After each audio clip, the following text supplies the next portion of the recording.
Welcome to episode 42 of America in Crisis, Breaking the Cycle of Addiction. My name is David Hunt and I am your host. Please set your DVRs to record. This show could save your child's life. Today's guest is Steve Kent. Steve is the co-founder and executive director of Insight Recovery Treatment Center. Steve has brought his lifetime of experience running nonprofit substance misuse and addiction to Winchester. Steve is also the founder and director of Sober Living Homes, where he offers safe living environments for those recovering from substance misuse disorders. Steve is heavily involved with other organizations where he shares his experiences, but also learns from others so his centers can have the latest up-to-date treatments available. Steve, welcome to my show. Yeah, thanks for having me. Let's start by getting to know you a little bit. What do you do as an executive director? So my role is a little bit of everything, from case management to establishing new relationships to making sure that every client's taken care of and that the facility is just operating properly. And how long have you been in the industry? So I've really only worked here in the treatment industry since August, but I'm a person in long-term recovery. And I've been, in the community doing other services for years. Is there anything you want to share with us about the recovery? I do 12-step focused recovery. That's, part of our business model. That's part of my sober houses. I've tried a lot of different things and, they work for a lot of people, but me, my focus on recovery stemmed from the 12 steps. Now, before you did this, what did you do before for a living? So before I was I did construction. I have my CDL and hoisting license. Nice. I did water and sewer, and then I was in the union local 4 for a few years. So I did that throughout my 20s up until August, and I recently just left to start this. And that's quite a difference. What did you do before you chose this line of work? What made you choose it? Yeah. Why did you choose sober housing? Yeah, so I was working, a 12-step program and, working construction, and it was fine. And then I kind of immersed my whole life in helping others. I started the Sober Living House first, and, that kind of opened my eyes to what was possible and what it was doing to my life as far as, watching people get better and helping them. So that kind of stemmed the transition into, this full-time job that I kind of created for myself. What are the facilities you're currently running and where are they located? So I started a nonprofit in 2021 called Wings of Strength. I scholarship people to sober living, gym memberships, yoga memberships, and meditation classes. And then in 2022, I opened up Insight Recovery Homes in Melrose. That's a sober living home, men only. And then August of this past year, we opened Insight Recovery Treatment Center, and we plan on opening Insight Recovery Mental Health also in Winchester, probably for June 1st. Is there anything you'd like to share with us about the other 2 facilities? About the sober living and the nonprofit?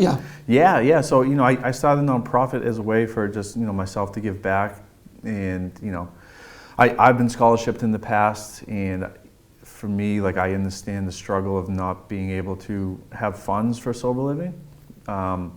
So, that was more just everything I do is a passion project, right? And then, I did the 12-step sober living home, and that really, was my whole life, right? Just, helping the guys and, getting them better on their feet, getting them jobs, and my first guest to come through the house, he's been sober ever since, right? So that's the miracle in it for me. That's why I do it. Now, what led you to actually open Insight Recovery? You have a couple of other projects going. What prompted you to open up another one? So I'm from Stoneham. I lived there most of my life. I grew up there. Played high school sports there, and that's also where I started to get into some.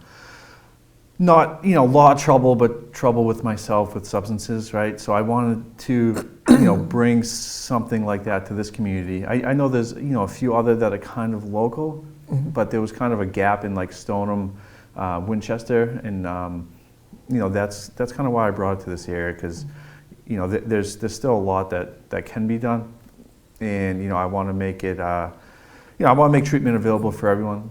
We have some in-network contracts, but we haven't turned anyone away. It's the same model at my sober house, right? I made this to help people, and we're available for anything. Now you said you got this through sports. Was it an injury, or was it just kids being kids? It was a little bit of both, right? So I first started drinking, middle school, high school, more so because I just didn't really like the way I felt, right? Like I had these insecure thoughts about myself, and then when I drank, those things went away. Yeah. But really in college, that's when the drugs kind of took over, right? I played college football at UMass Dartmouth. In my junior year, I got hurt, and I got prescribed Perks, and for a 21-year-old kid, 20-year-old kid, I just didn't know how to handle it. So from that point, I was on and off for 10 years. Wow. Yeah.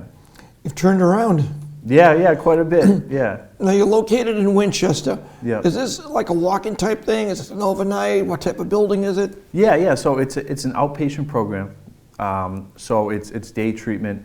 So it's either 9 to 3 in the morning or 9 to noon, and we also offer an evening program over Zoom for clients that work. That's from 5 to 8 at night.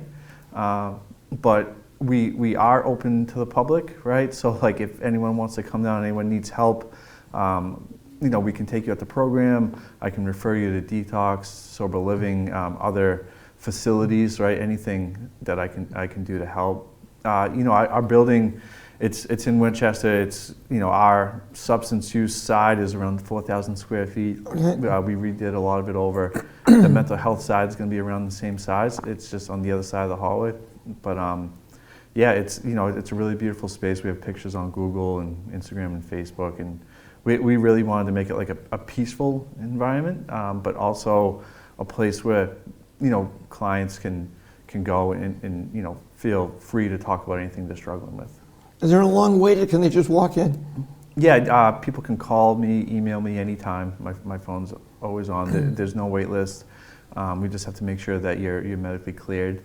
Right, so like if you need detox first, we can help you navigate that. Now everybody has a mission. What is the mission of Insight? So our mission is really to meet you where you're at and offer obtainable help. Our model is just solely based on just getting people better. Now, does Winchester or the North Shore have any significance in your decision where to open up Insight? Yeah, because like I said, like I'm from Stoneham. I've been in and out of this area my whole life, and that's why I kind of found this area to be something that I'm prideful in, right? I really want to give back to this area. I'm pretty vocal with who I am as a person, my struggles, and I'm pretty involved with different coalitions. The Mystic Valley, Stoneham, Winchester, Woburn. It's really, I guess as far as like getting my name out there, like I don't do much online. It's more so me face to face meeting people in these towns that have these connections with people who might be going through a crisis. I'm on a couple coalitions myself, and yeah. In fact, that's where I met you guys at the new one Woburn has. Yes. It's nice that people can get together, bounce things off of each other, and see what happens to be working and new ideas. Yeah, exactly. Now, I see you have a bunch of different programs. What can you tell us about some of your programs? So the 12-step house in Melrose, that's men only. That has some, random drug tests. We have internal meetings that I run on Mondays and Thursdays. Guests have to go to outside AA meetings. We do a lot of community events. We went to the Red Sox as a group last night. We do different fundraisers, not just for like my nonprofit, but a couple guys in the house raise money for this girl to get into sober living. So it's really just our program at the 12-step house is just really to be involved and better, get these guys on the right track. A couple of direct questions. Yeah. What you can do both at the same time. You have a full day and a half day program. Yep. What can you tell us about both of those? Let's start with the full day program. We'll work into the half day. Yeah. So full day 9 to 3. Clients will come in. There's 4 groups within that 6-hour period, and they're run by licensed clinicians. Okay. Licensed mental health clinician, a licensed social worker, or someone with a licensed drug and alcohol license. And it's group therapy, and then each client also has individual therapy once a week or as needed with one of the therapists. And myself, and we have a couple case managers that help them navigate other issues, maybe like family problems or food stamps or getting the car back on the road or court. So the program isn't just solely about stopping drinking or stopping using drugs. Like, we try to help them with everything in their life.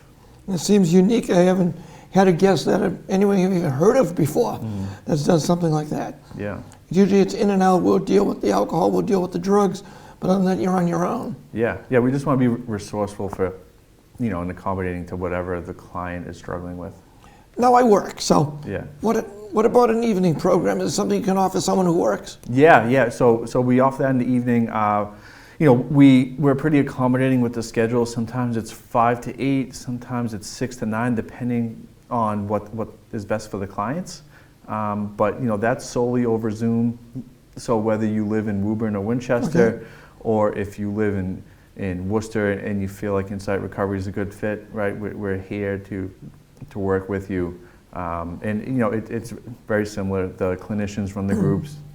They also have the access to the case managers, so I check in with all of my clients, a few times a week. I have everyone in my phone, right, on a personal basis. So, these clients aren't just clients, right? I'm developing personal relationships with them and getting them involved in the community.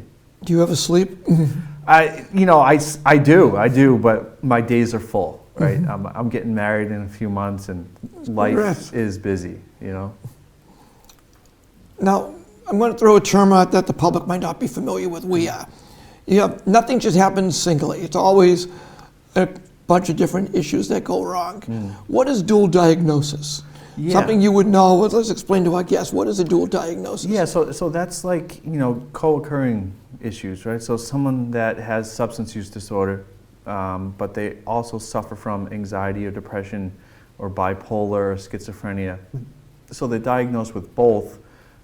Which is why we're opening the mental health program, because at our substance use program we have to treat substance use as the primary, right, and then supplement the co-occurring disorder.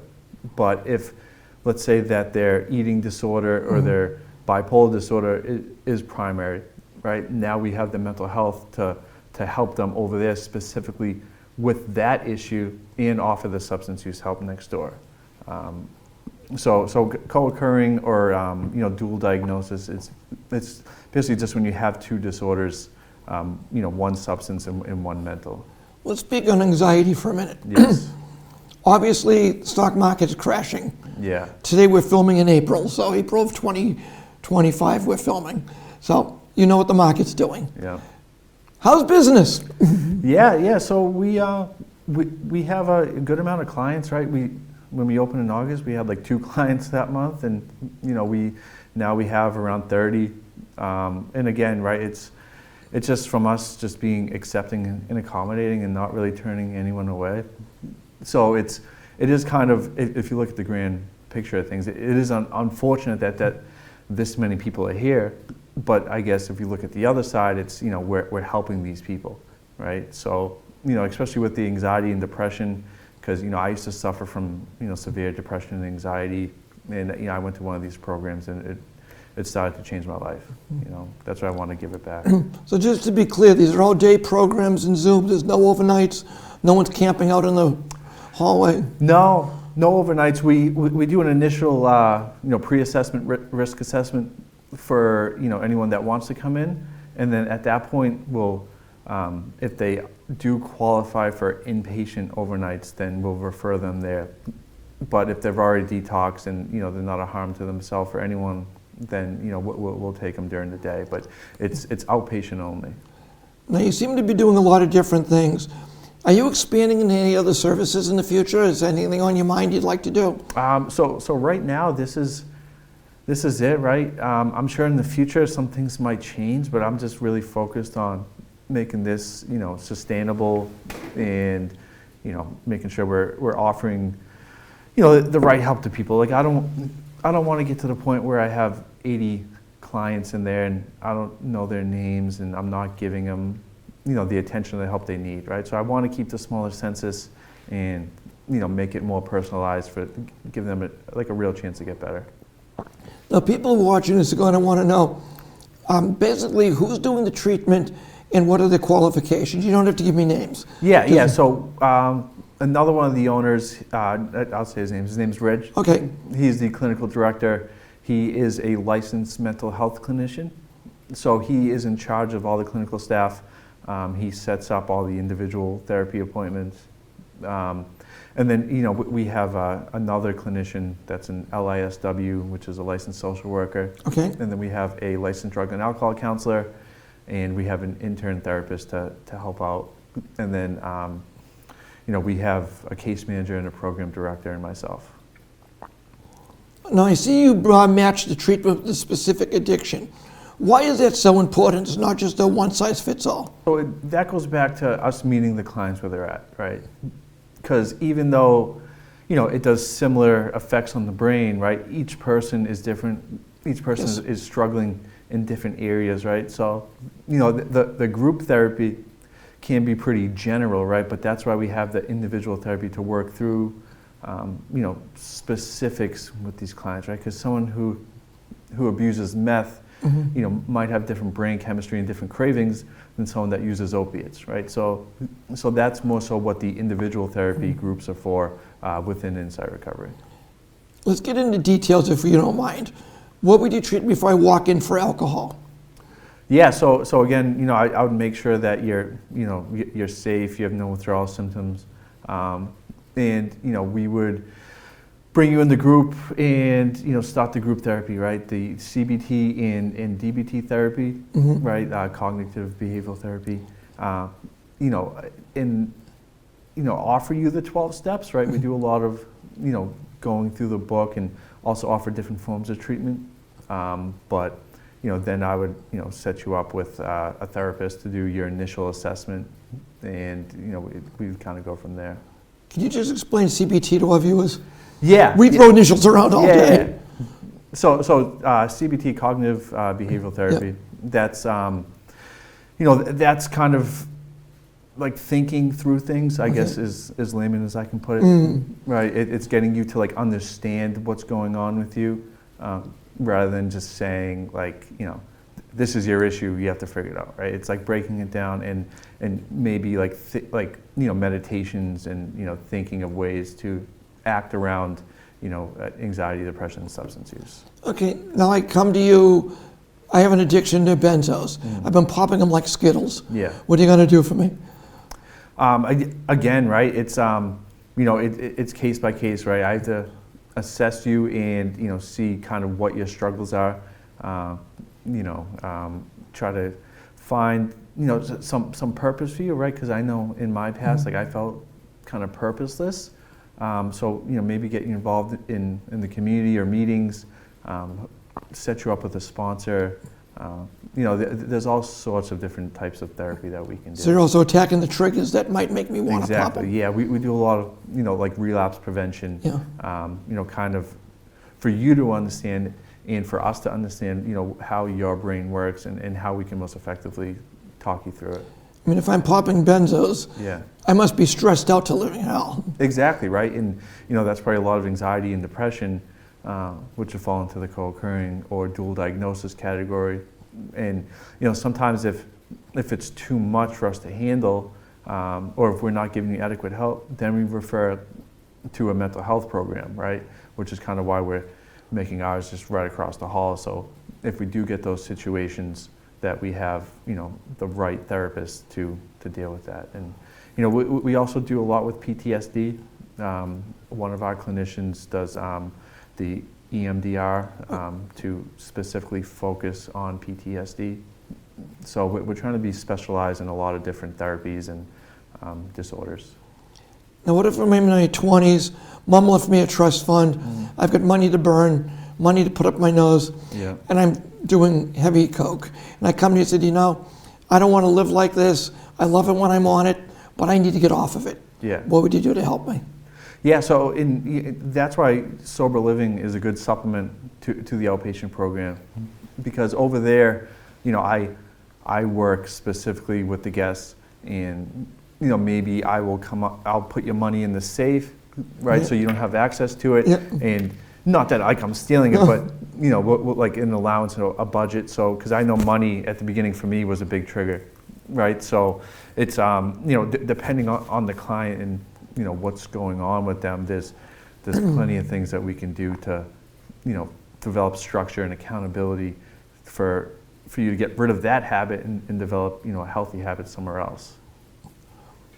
Now the drug of the day, opioids. We hear it nonstop. Yes. Everybody is getting hooked on opioids. One, it's inexpensive. The problem is it's not just opioids anymore. You've got xylazine mixed in there. You've got everything else mixed in there. Yeah. What are we doing for opioids? What would you do? Say, hey, I can't get off of this stuff. I need to get it. I need another hit. Yeah. It only lasts so long, by the way. So people on opioids need more opioids. Yeah. So myself personally, my original drug of choice was alcohol, and then it turned to opiates, right? So this is something I'm very familiar with. It's not always the first row, but it's a good supplement. Is sometimes there's medication.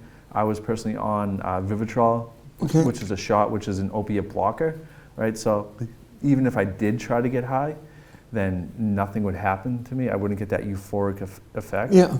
And if I took Vivitrol while those opiates in my system, then I would instantly go into withdrawals, right? So, sometimes there's certain medications which can be a good supplement. I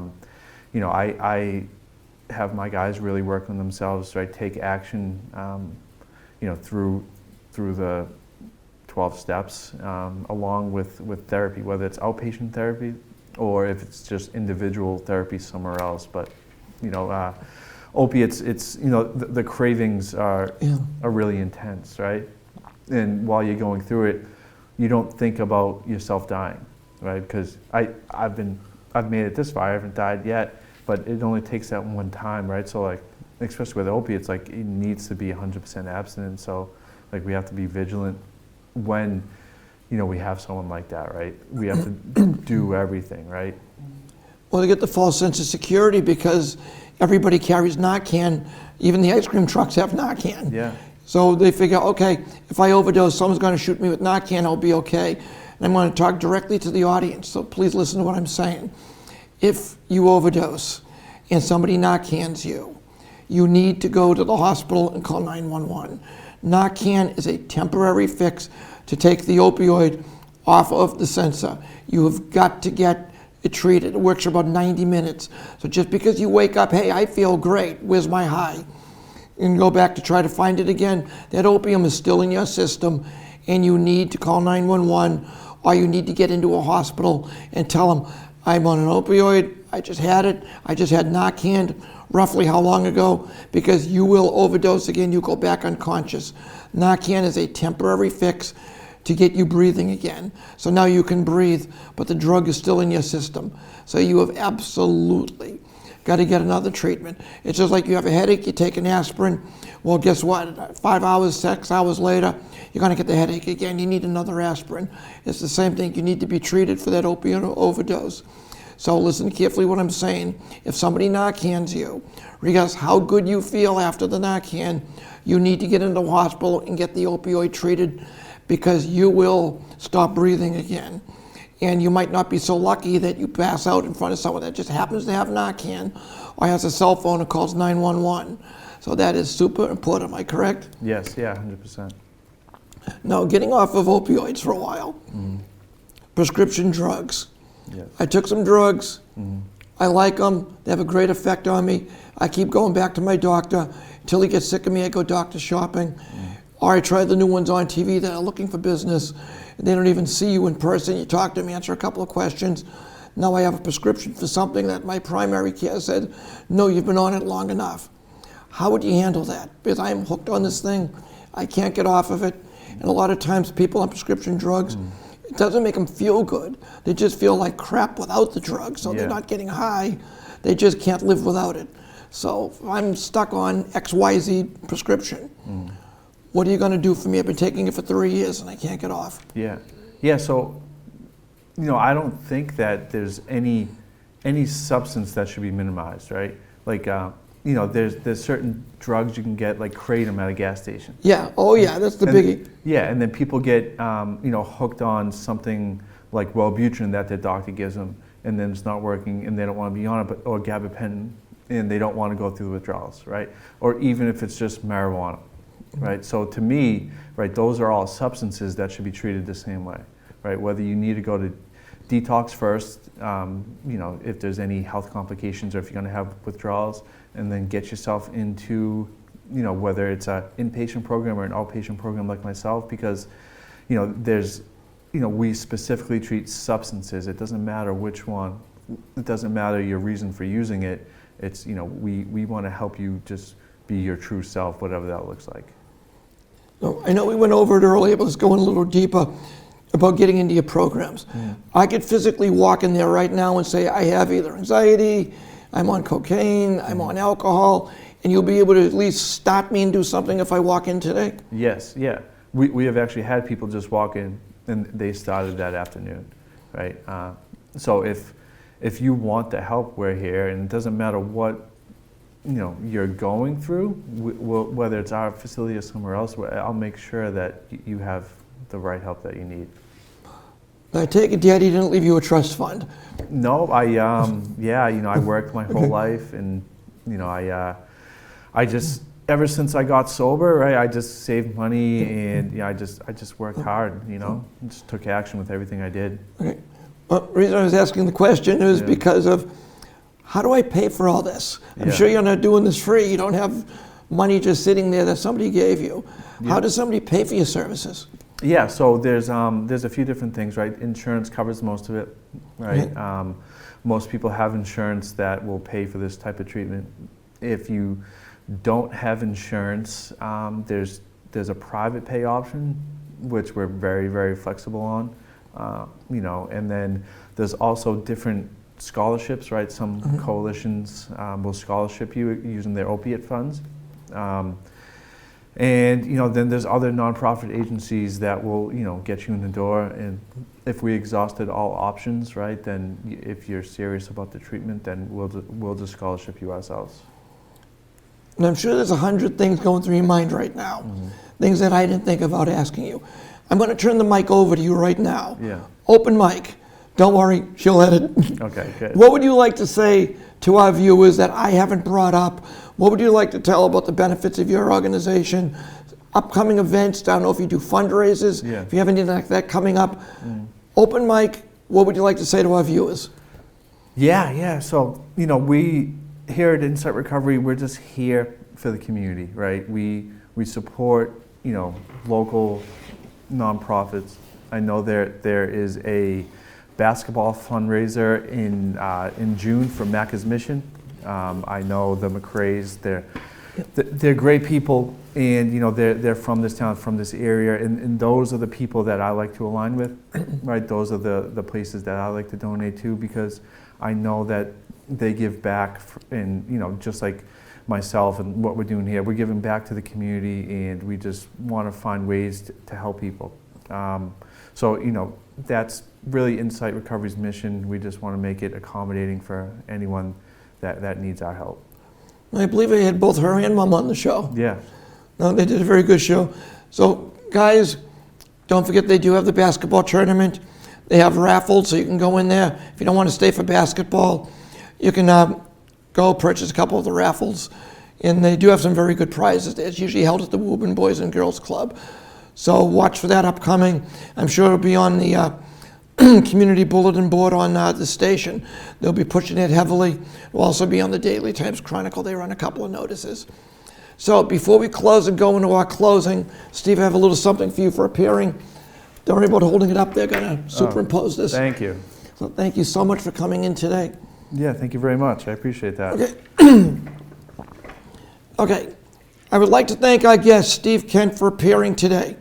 As always, thank you for watching. Please share this program with your social media friends. If you or someone you know is suffering from a substance abuse disorder, contact the Mass Substance Abuse Helpline, and that's 1-800-327-5050. If you are thinking about suicide, you could speak to a specialist at the new number for the state. It's 988, not 911, it's 988. If you are having a mental illness issue, you can contact NAMI Central Middlesex, and their number is 781-982-3318. They were also a guest on our show a while back. This show can be seen on a rotating basis on Woburn Public Media stations and on demand at their website and on YouTube. As always, thank you to the staff of Woburn Public Media Center for making this possible. Please enjoy our closing theme, Rise Above the Noise by Fireheart, right through the credits. So watch all the way to the end till the music stops. For important contact information, for America in Crisis, Breaking the Cycle of Addiction, I'm David Hunt. Again, thank you for watching. We got more shows coming back to back, and we look forward to our new guests coming in. Again, thank you for everybody that's watching. Share the show, throw it on Facebook, shows are on Instagram, throw the links on your social media. I'm sure there's somebody that can use this help. Again, thank you for watching. It is what we bear.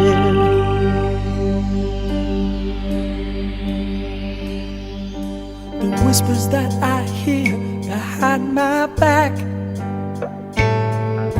are those who never lost a child, a friend, and so they lack a sense of loss, a peace that's gone with no return. Above the noise is how we cope, above the noise is how we learn. The most important things in life I found comes deep within the heart, the purest sound of those who won the fight. Now they found a life that's true, a life so rich above the ground.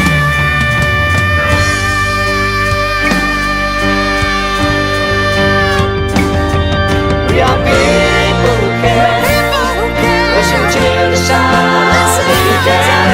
Rise above the noise in the air. The sound not heard is what we bear. We are people who care. Listen to the sound. Rise above the noise in the air. The sound not heard is what we bear.